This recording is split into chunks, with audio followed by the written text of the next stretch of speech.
الحمدللہ رب العالمین والصلاة والسلام علی من کان نبیا وآدم بین الماء والطین اما بعد فاعوذ باللہ من الشیطان الرجیم بسم اللہ الرحمن الرحیم الحمدللہ عز وجل۔ اس سے پہلے ہم دراست النحس عامل کے بارے میں پڑھ رہے تھے، چند عاملوں کے تعلق سے ہم پڑھ چکے تھے۔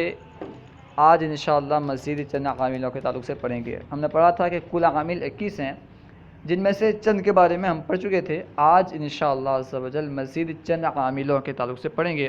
تو آئیے شروع کرتے ہیں۔ نمبر 50، ان ولم، لما، ولام امر اور لائے نہیں فعل مستقبل کے جازم ہیں، یہ پانچوں بے خطا۔ ان ولم، لما، لام امر اور لائے نہیں فعل مستقبل کے جازم ہے، یہ پانچوں بے خطا، یعنی یہ پانچ جو ہیں ان، لم، لما، لام امر، لائے نہیں، یہ پانچوں فعل مضارع کو جزم دیتے ہیں۔ جب یہ فعل مضارع پر داخل ہوتے ہیں تو اس کے آخر کو جزم کرتے ہیں، جزم دیتے ہیں۔ ان داخل ہو وہ بھی جزم دے گا، اس طرح لم آئے یا لما آئے یا لام امر آئے یا لائے نہیں آئے، یہ تمام فعل مضارع کو جزم دیتے ہیں۔ مثال بیان کر رہے ہیں، جیسے ان تنصر انصر، یہاں دیکھیں ان فعل مضارع پر داخل ہوا ہے تو ان تنصر انصر آخر کو جزم دیا۔ ان تنصرو انصرو نہیں ہے بلکہ ان تنصر انصر، ان کی وجہ سے فعل مضارع مجزوم ہے۔ لم تنصر، یہاں پہ لم ینصر، یہاں پہ ینصر فعل مضارع مجزوم ہے لم کی وجہ سے، لم داخل ہو کر کے اس کے آخر کو جزم دے رہا ہے۔ لما ینصر، اس میں لم کی وجہ سے، لما کی وجہ سے ینصر مجزوم ہے۔ لی ینصر، لی ینصر میں لام امر داخل ہوا جس کی وجہ سے فعل مضارع مجزوم ہو گیا۔ لا تنصر، لا تنصر میں لائے نہیں فعل مضارع کو جزم دے رہا ہے۔ اسی طرح دوسری مثالیں بھی بن جائیں گی۔ نمبر 51، افعال ناقصہ۔ افعال ناقصہ یعنی وہ افعال جن کی ترکیب وغیرہ نہیں ہوتی۔ دیکھیں یہ افعال ناقصہ 17 ہیں، کل افعال ناقصہ کتنے ہیں؟ 17 ہیں۔ کیا ہیں؟ بیان کر رہے ہیں۔ کانا، صارا، ظل، باتا، اصبح، اضحى، امسى، عادا، عادا، غدا، راح، ما زال، منفک، ما بریحا، ما فتح، ما دام، لیسا۔ یہ تقریباً 17 افعال ہیں جو افعال ناقصہ کہلاتے ہیں۔ اب بتا رہے ہیں کہ افعال ناقصہ جملہ اسمیہ پر آتے ہیں۔ افعال ناقصہ کس پہ آتے ہیں؟ جملہ اسمیہ پر آتے ہیں۔ آنے کے بعد کیا کرتے ہیں؟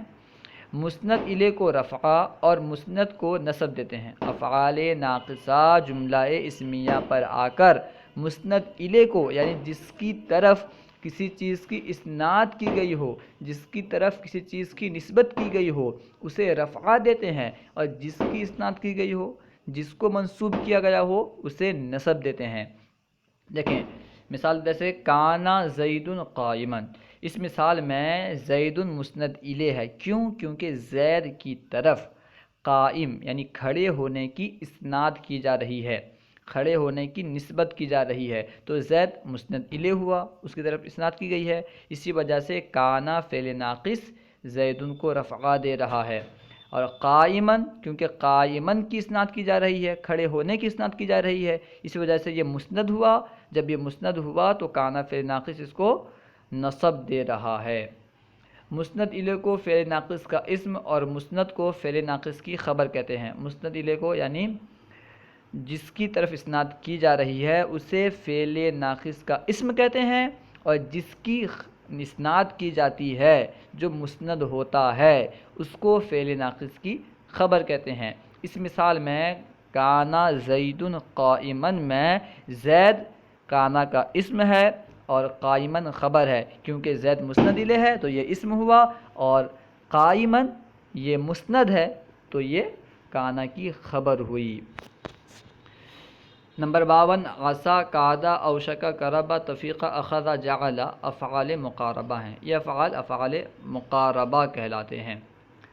جملہ اسمیہ پر آتے اور افعال ناقصہ کی طرح اسم کو رفع اور خبر کو نصب کرتے ہیں۔ یہ افعال بھی جملہ اسمیہ پر آتے ہیں، داخل ہوتے ہیں، جملہ اسمیہ پر داخل ہو کر جس طرح افعال ناقصہ مسند الیہ کو رفعہ دیتا ہے، اس طرح یہ افعال بھی مسند الیہ کو رفعہ دیتے ہیں اور خبر کو نصب دیتے ہیں۔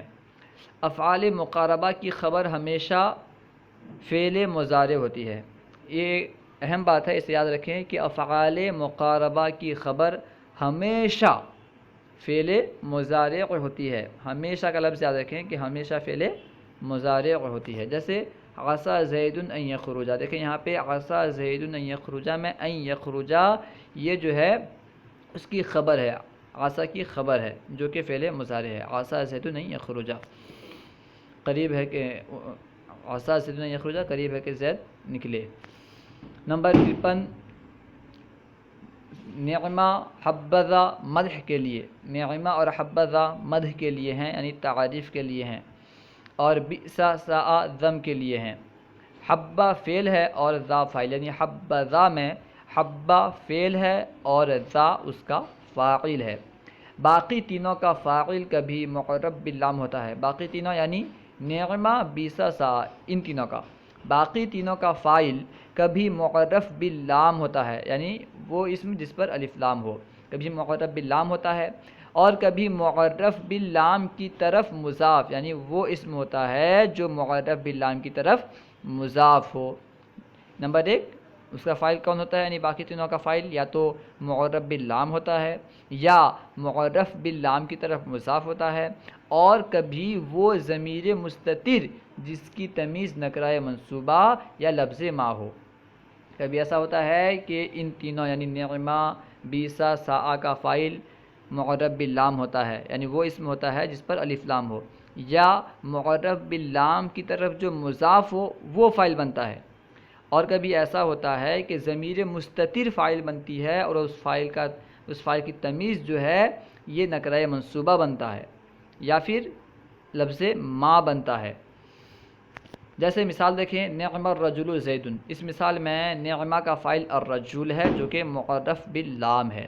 دوسری مثال ہے نعم اجر العاملین ہوا، تو یہاں پہ نعمہ کا فاعل اجر العاملین ہے تو اجر عاملین کی طرف مضاف ہے، یعنی یہ مضاف الی معرف باللام ہے، اجر جو ہے معرف باللام کی طرف مضاف ہے جو کہ نعمہ کا فاعل ہے۔ یہ دوسری مثال ہوئی۔